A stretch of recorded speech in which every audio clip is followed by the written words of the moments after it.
प्यारे बुजुर्गों, माताओं, भाई और बहनों, जब भी महापुरुष इस धरती पर आए हैं वो हमें असलियत की जानकारी देते चले आए हैं। वो चाहते थे कि हम जाने असलियत क्या है। वो चाहते थे कि एक इंसान को ज़िंदगी कैसे जीनी चाहिए, और उनकी यही कोशिश थी कि हम सब जो ज़िंदगी का रहस्य है, जो अपने आप को सही रूप में जानना है और पिता परमेश्वर को पाना है, उस मकसद को हम पूरा कर लें। संत सूरदास जी महाराज हमें दर्शनों के बारे में समझा रहे हैं कि एक सच्चा शिष्य जब अपने सद्गुरु से दूर हो तो उसके ज़िंदगी में क्या होता है, और अगर इसकी गहराई में जाएं तो एक आत्मा जो कि हम सबका सही रूप है, वो जो परमात्मा से दूर होती है तो उसका क्या हाल होता है। यही इस शब्द के ज़रिए संत सूरदास जी महाराज हमें समझा रहे हैं कि आत्मा परमात्मा का हिस्सा है। प्रभु का हिस्सा होने के नाते वो प्रभु के प्रेम से भरपूर है, चेतन है, निडर है और सबको जानने वाली है, सबको एक समान देखने वाली है।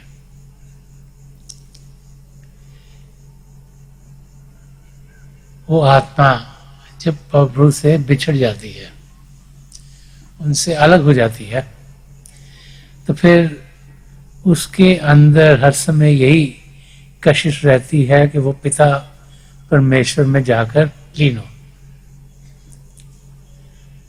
प्रभु ने उन आत्माओं को जब अलग अलग मंडलों में बसने के लिए भेजा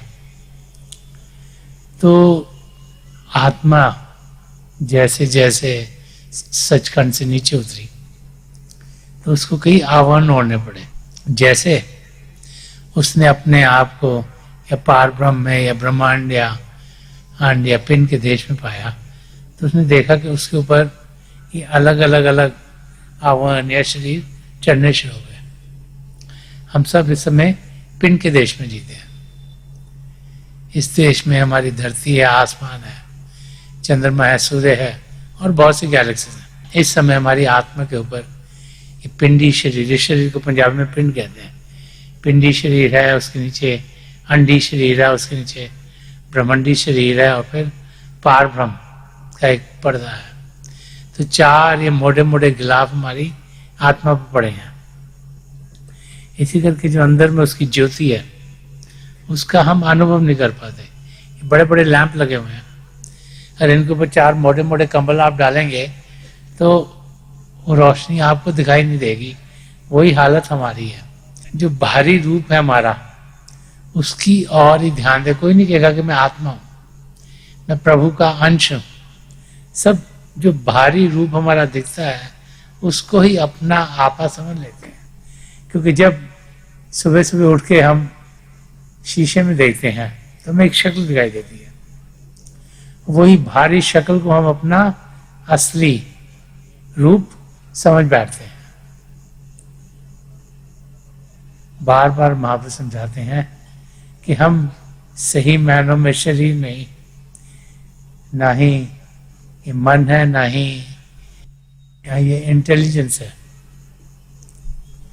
हम सही मायनों में एक आत्मा है, एक रूह है, एक सोल है जो परमात्मा का ही हिस्सा है, और उस आत्मा का अनुभव हम इस शरीर में होते होते पा सकते हैं। संत कृपाल सिंह जी महाराज फरमाते थे, what one man can do so can another, कि जो एक इंसान कर सकता है वो दूसरा भी कर सकता है। तो हम में से हर एक इंसान अपने आप को आत्मिक रूप में जान सकता है और फिर अपने सद्गुरु की मदद से अपनी मंजिल तक पहुंच सकता है। मंजिल आत्मा का मिलाप परमात्मा में है, और इसकी शुरुआत प्रभु के प्रेम का अनुभव कर कर ही होती है। तो प्रभु का प्रेम कहां से अनुभव करें? उन्हें आंखों से देख नहीं सकते, कानों से सुन नहीं सकते, जो बाकी इंद्रियां उसके घाट पर अगर हम जिएंगे तो पिता परमेश्वर की हमें कोई जानकारी नहीं होगी। तो उन्हें देखने के लिए, जानने के लिए, वो कौन है, वो समझ पाने के लिए हम एक किसी पूर्ण महापुरुष की शरण में पहुंचते हैं। वो हमें समझाते हैं कि असलियत में हम कौन है। वो अपनी दिव्य दृष्टि देके हमें इस शरीर से ऊपर उठाते हैं। वो हमें शरीर को शांत करना और मन को शांत करना सिखाते हैं।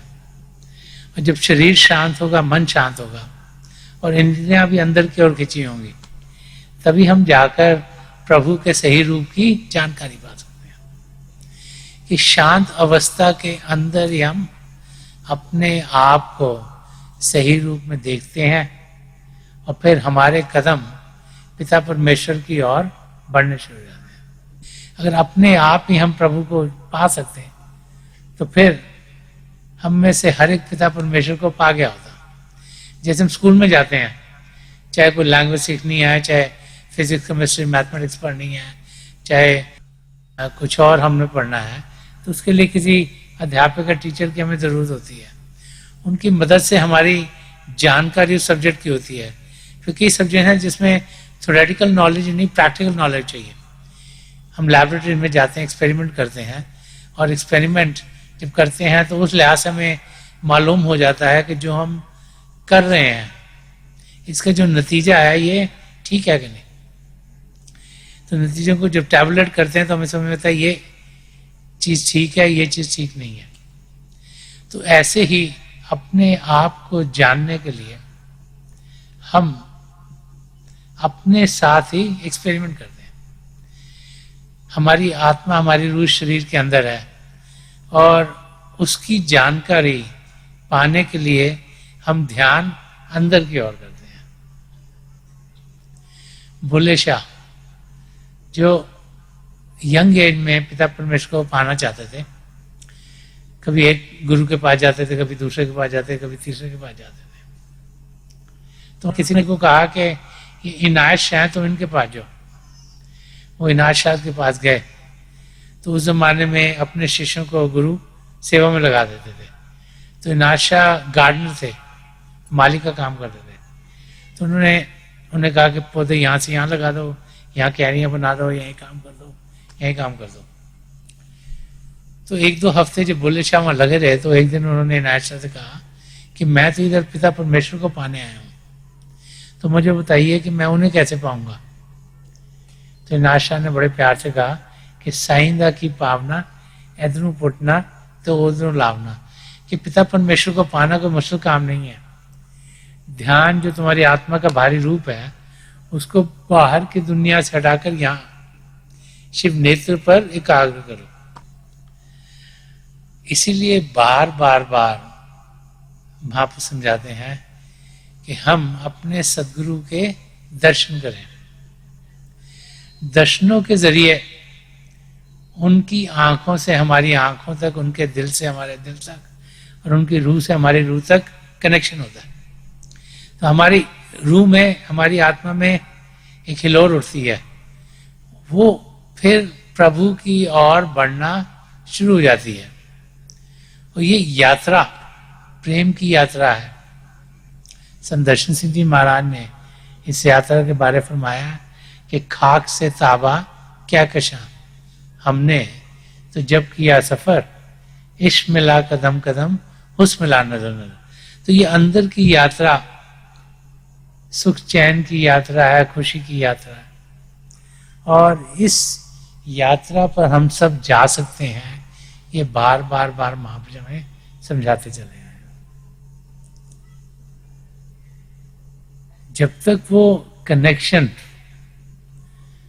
अपने सदगुरु के साथ ना हो तब तक हमारे अंदर हलचल हलचल पैदा रहती है।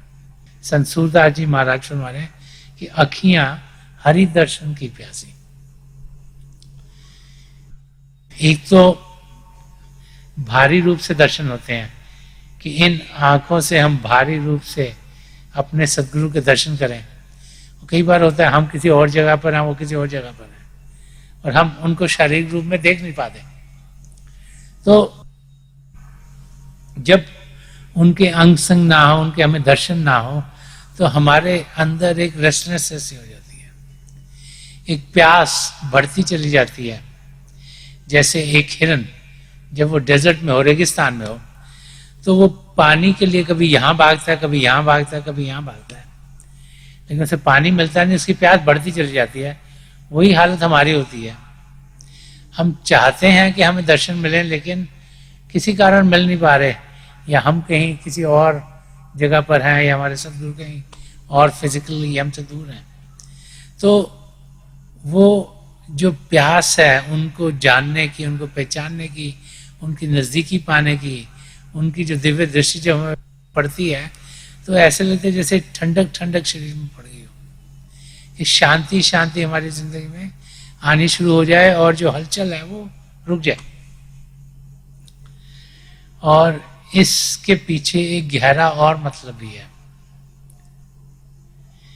कि अखियां हरि दर्शन की प्यासी, कि जो हमारी आत्मा है वो प्रभु की नजदीकी चाहती है।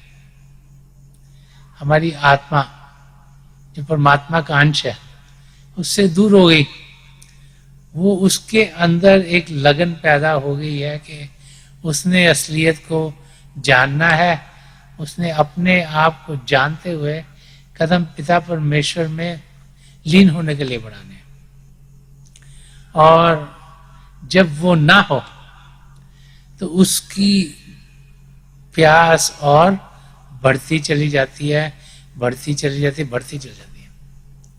अब जब प्यास किसी को लगे बाहर की दुनिया में, तो इंसान कहता है पानी पीता है, तभी प्यास बुझती है। अगर उसको कोई किताब दे दे कि पानी के ऊपर एक किताब लिखी है, वो पढ़ता रहेगा, उसकी प्यास कभी बुझेगी नहीं। जब तक वो पिएगा नहीं पानी, उसकी प्यास बुझेगी नहीं। और जब तक हमें पिता परमेश्वर के दर्शन होंगे नहीं, उनकी जानकारी होगी नहीं, तब तक आत्मा की प्यास बुझती नहीं। यही इस भजन के जरिए हमें संत सूरदास जी महाराज समझा रहे हैं। वो फरमा रहे कि देखो चाहत कमल नयनन को निज दिन रहत उदासी। कह रहे कि मेरे अंदर चाहत है कि मैं देखूं जो अपने सदगुरु को। ये संत सूरदास जी महाराज ने कृष्ण जी महाराज के लिखा है कि कमल नयनन को, उनके नयन कमल के माफक थे। करके देखो चाहत कमल नयनन को निज दिन रहत उदासी। एक दर्शन हो नहीं रहे, मेरे में अंदर चाहत है कि मैं उनको जाके देखूं, उनके दर्शन करूं, बट हो नहीं रहे। इस करके मैं सुबह शाम हर समय विरह की स्टेट में रहता हूं। मेरा एक पीड़ा है, एक उदासी है कि मैं पिता परमेश्वर को पा नहीं रहा, मैं अपने सदगुरु की नजदीकी पा नहीं रहा। और जैसे अखियां हरि दर्शन की प्यासी, वैसे ही यहां निज दिन रहत उदासी, कि जब वो एक्सपीरियंस नहीं हो रहा, उनकी नजदीकी मिल नहीं रही, उनका मैं अनुभव अपने अंदर कर नहीं रहा, तब तक मैं उस स्टेट में हूं जहां पर हर समय विरह ही विरह कंडीशन मुझे दिखती है। मीराबाई ने भी कुछ ऐसे ही लिखा है। इंटरेस्टिंग है कि जब महापुरुषों के लफ्जों को पढ़ते हैं तो बहुत जगह महापुरुषों ने सिमिलर चीजें लिखी हैं। मीराबाई फरमाती हैं कि दरस बिना दुखन लागे न, कि हे मेरे सदगुरु, हे पिता परमेश्वर, जब आपके दर्शन नहीं होते तो ये आंखें, ये बाहर की आंखें और अंदरूनी आंख, ये दुखने लग पड़ती हैं। क्यों? क्योंकि इनको चैन तब आता है जब इनको दर्शन होते हैं, और जब दर्शन नहीं होंगे तो ऐसे है जैसे शरीर को खाना नहीं दिया गया हो, जैसे भूखा और प्यासा इंसान हो जाए, और जब तक वो खाएगा नहीं खाना, जब तक पिएगा नहीं पानी, उसकी भूख और प्यास जाएगी नहीं। तो वही हालत हमारी आत्मा की होती है। तो उसकी भूख प्यास क्या दूर करती है? शब्द के साथ जुड़ना, ज्योति और श्रुति के साथ जुड़ना। मीराबाई जी आगे फरमा रहे कि दरस बिनन दुखन लागे नैन, जब से तुम बिछड़े मेरे प्रभु जी, कभू ना पाए हो चैन। कि हे मेरे प्रभु, जब से आप मुझसे अलग हुए हो, मेरी जिंदगी से तो सुख चैन ही हट चला गया। सारा सुख चैन सिर्फ आपके दर्शन करने में, आपकी नजदीकी पाने में है। जब तक आत्मा परमात्मा में जाकर लीन नहीं होगी तो कभी भी वो शांत अवस्था में हो नहीं सकती। उसके अंदर हर समय हलचल रहती है कि मैं पिता परमेश्वर में मिलूं, मैं पिता परमेश्वर को मिलूं, मैं पिता परमेश्वर को मिलूं। यही एक सच्चे शिष्य, सच्ची आत्मा की कहानी है। यही संत सूरदास जी महाराज हमें समझा रहे हैं कि एक सच्चे शिष्य कौन सी स्टेट में होना चाहिए। एक आत्मा जिसे समझ में आ गया कि मैं आत्मा हूं, वो फिर प्रभु को पाने के लिए किस अवस्था में होती है, यही यहां हमें समझाया जा रहा है। कि अगर प्रभु से वो दूर हो तो वो उदासी में रहती है। और आगे फरमा रहे हैं कि केसर तिलक मोतियन की माला, वृंदावन के वासी। ये कृष्ण जी महाराज के आउटसाइड फॉर्म के बारे में बताया हुआ है। नेहा लगाए त्याग गए त्रिंसम, डार गए गल फांसी। वो कह रही हैं कि आपने मुझे दर्शन दिए, आपकी ओर से प्रभु का प्रेम मेरी ओर आया, उससे मेरे अंदर आपके लिए और प्रभु के लिए प्रेम उमड़ना शुरू हो गया।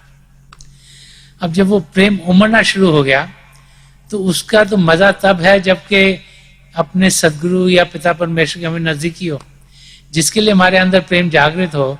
अगर हम उनसे दूर होंगे तो हम दुखी दुखी रहेंगे। खुश तब होंगे जब उनकी नजदीकी मिलेगी। तो फरमा रहे हैं कि आपने नजदीकी देने के बजाय मुझे तिनके की तरह फेंक दिया।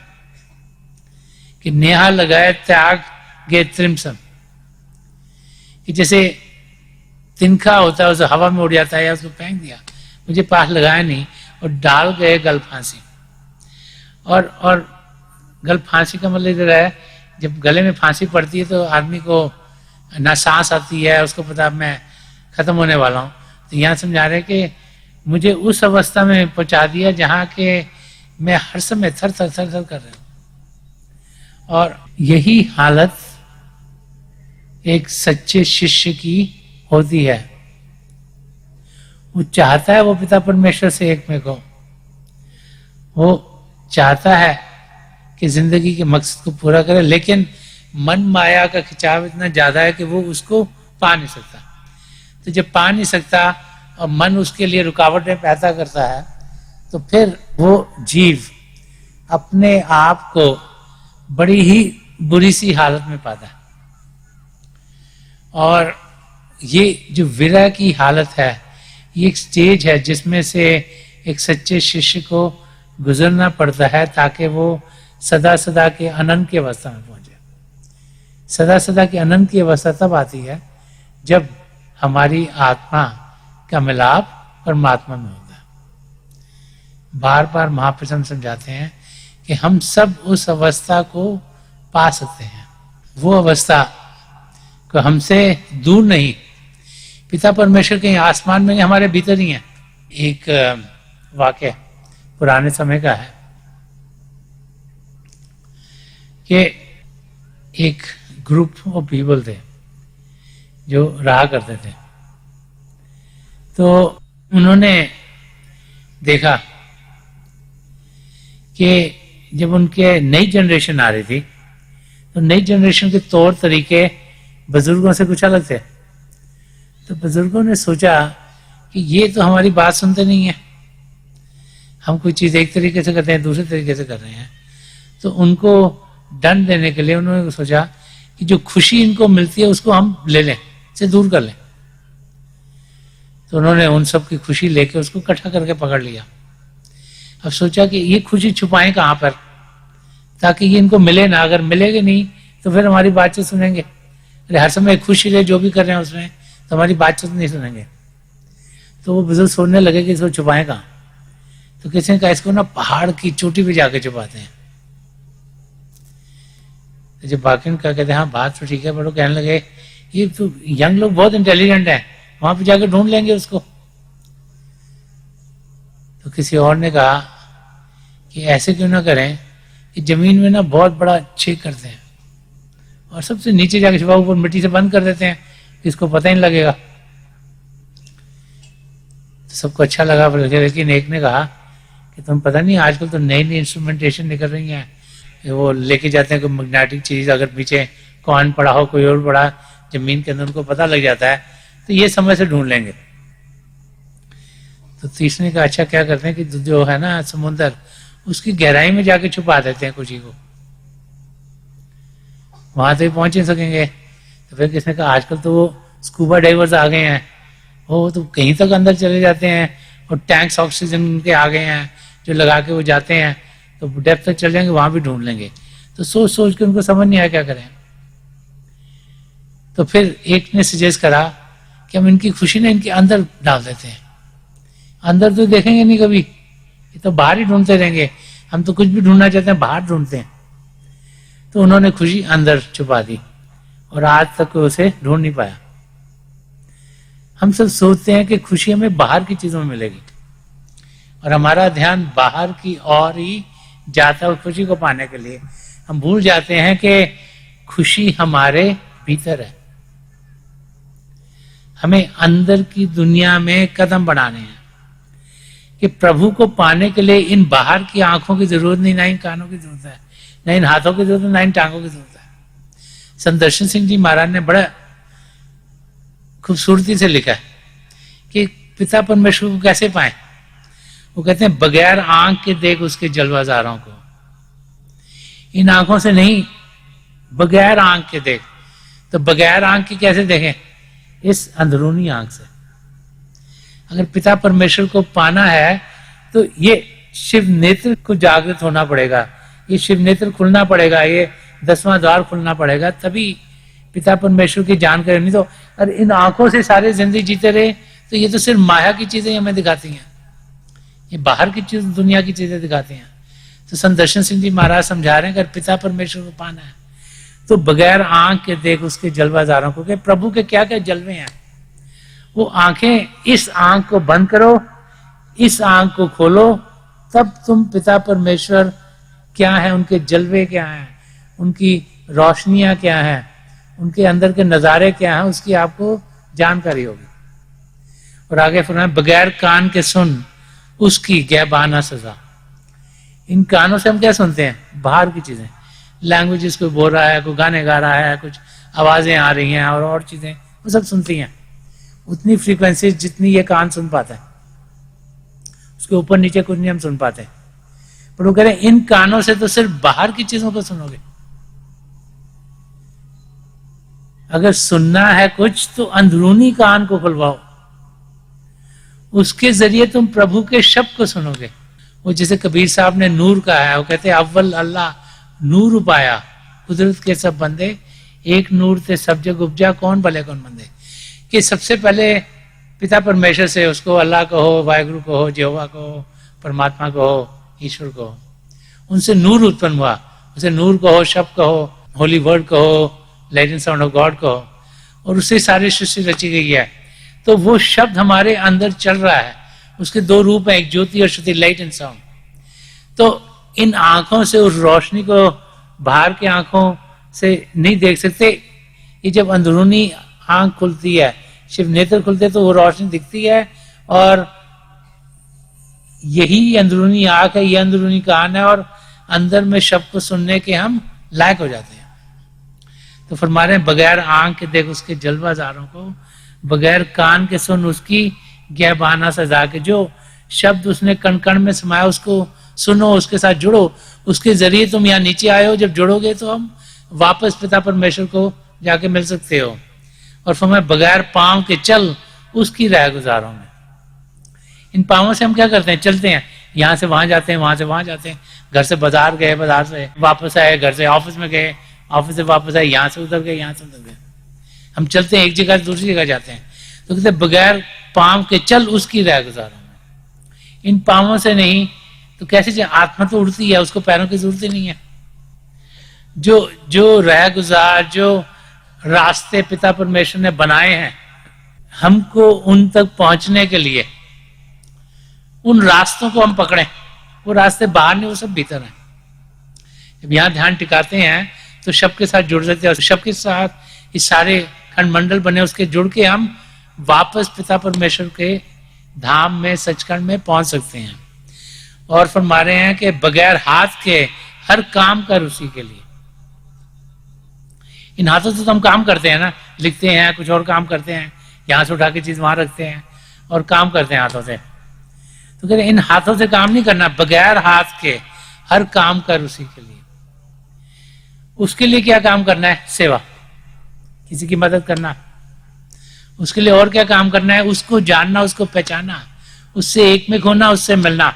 उनके लिए इन हाथों की जरूरत नहीं है। ये हाथ सिर्फ बाहर की चीजों करने के लिए है, अंदर की नहीं। तो वो अंदर की दुनिया की बातचीत कर रहे हैं यहाँ संदर्शन सिंह जी महाराज कि कैसे हम पिता परमेश्वर को पा सकते हैं, कि उसमें ना आंख की जरूरत है, ना कान की जरूरत है, ना लातों की जरूरत है, ना हाथ की जरूरत है। और आगे फरमा रहे हैं कि बगैर हर्फ जवां उससे गुफ्तगू कर ले। वो कह रहे इस जीभ के बगैर ही उससे बातचीत कर लो। ये जीभ तो चाहिए ना हमें बोलने के लिए। अगर जीभ नहीं होगी तो इंसान बोल नहीं सकता, उसमें से वो आवाज ही नहीं निकलती। तो कह रहे हैं कि बगैर हर्फ जवां उससे गुफ्तगू कर ले, कि प्रभु से हम बातचीत कर सकते हैं। कैसे? जब शब्द से जुड़ के शरीर से ऊपर उठे और अपने सदगुरु की मदद से जब अंदर की दुनिया में जाते हैं तो पिंड से वो हमें अंड में ले जाते हैं, अंड से ब्रह्मांड में, ब्रह्म से पारब्रह्म में और सचखंड में। तो पहले वो हमें अपने आप में लीन करते हैं, फिर हमारी आत्मा को प्रभु में लीन कराते हैं, फिर हम उनसे गुफ्तगू कर सकते हैं। इस जीभ की जरूरत नहीं, क्योंकि वो जो बातचीत है वो प्रेम की भाषा है, और प्रेम की भाषा में कोई भी बातचीत करने की जरूरत नहीं है। तो पिता परमेश्वर को हम सब पा सकते हैं, बाहर की किसी चीज की जरूरत नहीं। तो जरूरी क्या है? इस अंदरूनी आंख का खुलना। जब तक ये खुलेगी नहीं तब तक हम बाहर की दुनिया को ही जानते हैं। इस तो दर्शनों की जरूरत क्या है?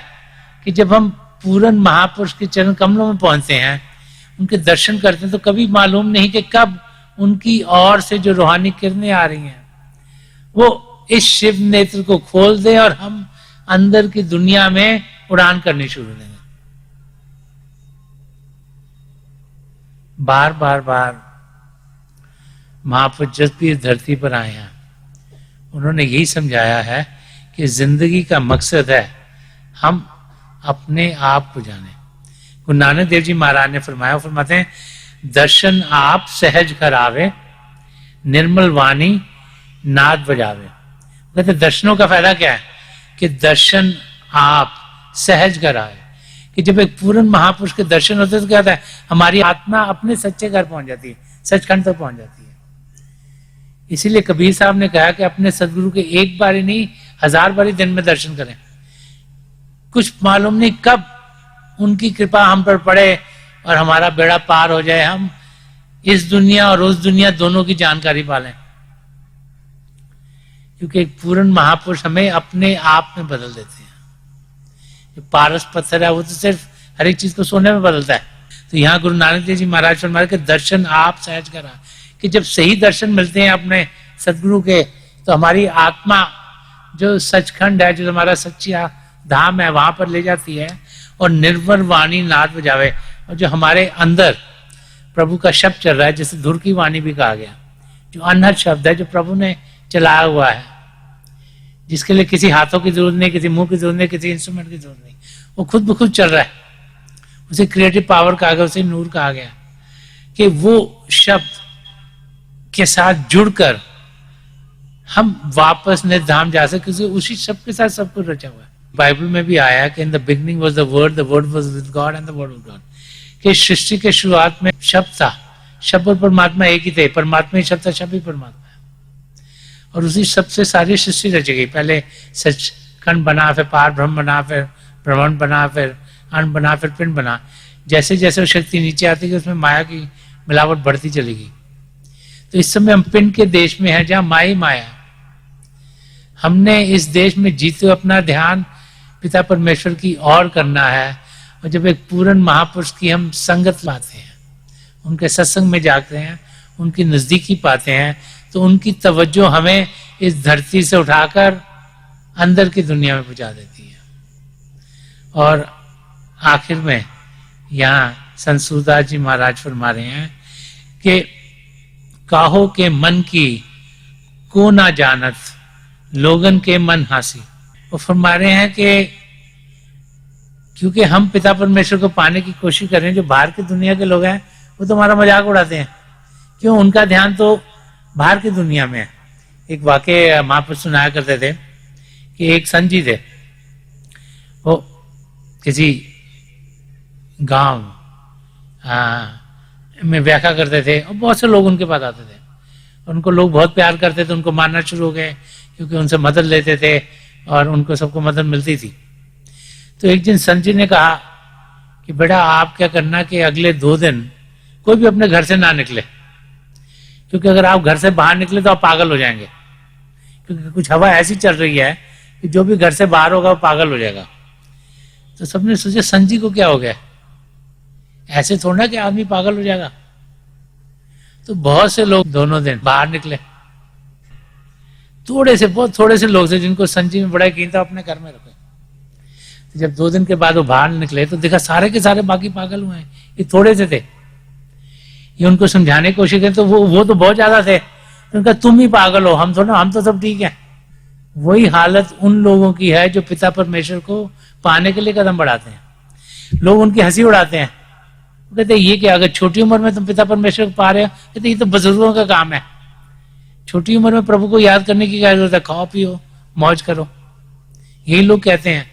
और इसीलिए कह रहे हैं कि काहू के मन की कहू न जानत, कि उनके मन में क्या चल रहा है वो उसको तो कोई जानता नहीं है, उनको मालूम नहीं हमारे अंदर क्या चल रहा है।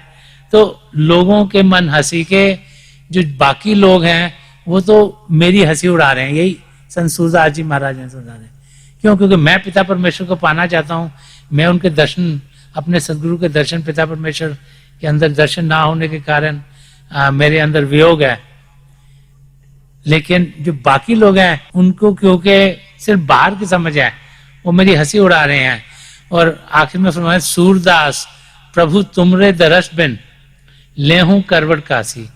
तो प्रार्थना कर रहे हैं पिता परमेश्वर से कि पिता परमेश्वर तुम्हारे दर्शनों के बिना मैं रेस्ट ले रहता हूं, हर वक्त करवटें लेता रहता हूं, तो कृपा करो मुझे दर्शन दो ताकि जो मेरी रेस्टलेसनेस है ये खत्म हो और मैं सदा सदा के लिए तुम्हारे साथ एकमत हूं और सुख चैन की जिंदगी जीऊं।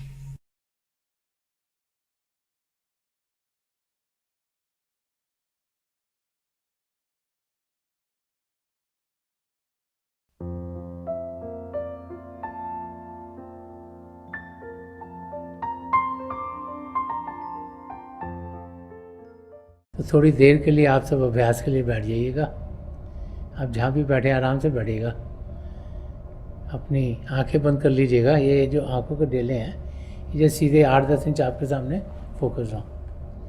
आंखें बंद करते ही वो भाई बहन जिन्हें नाम की देन मिली आप सिमरन कीजिएगा, और जो भाई बहन यहाँ नए हैं आप पिता परमेश्वर के किसी भी जाति नाम का जाप कीजिएगा।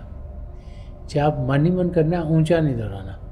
अगर आप ऊंचा करोगे, ज़बान से करोगे, कानों को सुनाई देगा, ध्यान बाहर की ओर जाएगा। आपके सामने अंधेरे में आपको रोशनी के चिन्ह मिलेंगे। जो कुछ दिखता है बीच में दिखेगा और समय के साथ साथ आपको बहुत से नज़ारे दिखने को मिलेंगे। मेरे पिता परमेश्वर के चरण कमलों में और जो पिछली सेंचुरी के महापुरुष हुए हैं, हजूर बाबा सावन सिंह जी महाराज, परम संत कृपाल सिंह जी महाराज और दयालपुर संत दर्शन सिंह जी महाराज, उनके चरण कमलों में यही प्रार्थना है कि जो जो हम सबके लिए बेहतर आए महापुरुष में दें, हमें सबके साथ जोड़ें और हमारे भीतर प्रभु की ज्योत के हमें दर्शन करवाएं। थोड़ी देर में मैं आपको इस बैठक से उठाऊंगा और मेरी शुभकामनाएं आप सबके साथ हैं।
छोड़ दीजिए जी, आप प्लीज लिव ऑफ।